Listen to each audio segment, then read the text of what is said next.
High everyone it's me Krisel Upreti. म चाहिँ अहिले बिएलएलबी 4th इयरमा अध्ययनरत छु।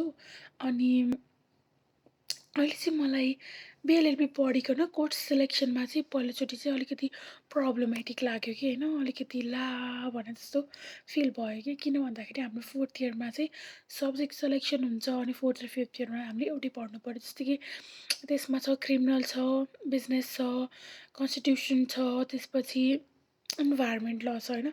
यो चारवटै सब्जेक्टको चाहिँ आफ्नो क्षेत्रमा चाहिँ एउटा राम्रो स्कोप छ क्या।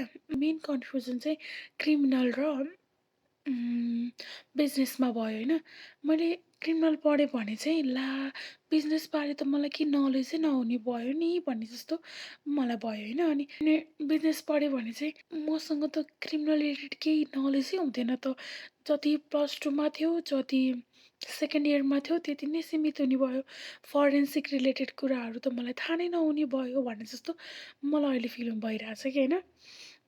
अनि त्यसले गर्दाखेरि चाहिँ अलिकति ला भने जस्तो सिचुएसन क्रिएट भयो कि। अनि हाम्रो कलेजमा चाहिँ हाम्रो ओरिएन्टेसन भएको थियो कि होइन, चारवटै सब्जेक्टको भएको थियो। अनि त्यतिखेर चाहिँ टिचरहरूले के भन्नुभयो भने तिमीहरूलाई जे इच्छा छ, जेमा इन्ट्रेस्ट छ त्यो सब्जेक्टहरू चुज गर।